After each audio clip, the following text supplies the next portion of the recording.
Ang susunod na programa ay rated PG. Ito ay nangangailangan ng patnubay at gabay ng magulang para sa mga batang manunood.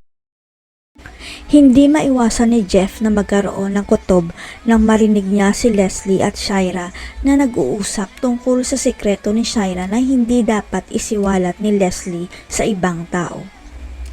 Malakas kasi ang pakiramdam ni Jeff na may tinatagong sikreto si Shira sa kanya at may kinalaman ito tungkol sa tunay na ama ni Baby Junior na baka siya pala ang ama.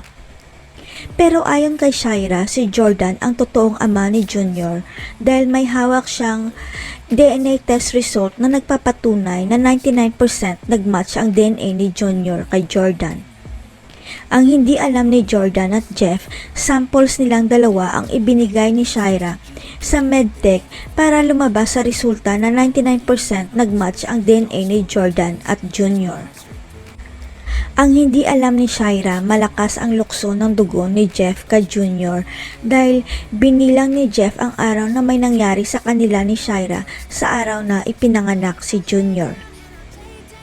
Pero dahil mahal na mahal ni Jeff si Shira, naniniwala siya sa lahat ng sasabihin ni Shira kahit na malakas ang pakiramdam niya na siya talaga ang tunay na ama ni Junior. Hanggang sa nagdesisyon si Shira na ilayo si Junior kay Jordan para makonsensya ito sa pagpilit nito sa anak nila ni Christy at nagtago si Shira sa hotel kasama si Junior. Sa kasamaang palad may magaganap na pagsunog sa hotel na nirentahan ni Shira at malaki ang posibilidad na si Shira rin ang nagpasunog sa hotel para mag-alala si Jordan. Pero hindi alam ni Leslie ang kahibangan ng kaibigan niya at dahil sa takot niya, hindi niya siya nakapag-isip ng maayos at nasabi kay Jeff na siya ang tunay na ama ni Junior. Biglang tumigil ang mundo ni Jeff nang marinig niya ang sinabi ni Leslie, kaya matapos nilang sagipin si Shira, sikretong ipapa-DNA test ni Jeff si Junior para magkaalaman na. Abot langit ang saya ni Jeff na 99% nagmatch ang DNA nila ni Junior. Ibig sabihin may hawak na siyang alas para mapasa kanya ang pinakamamahal niyang si Shira.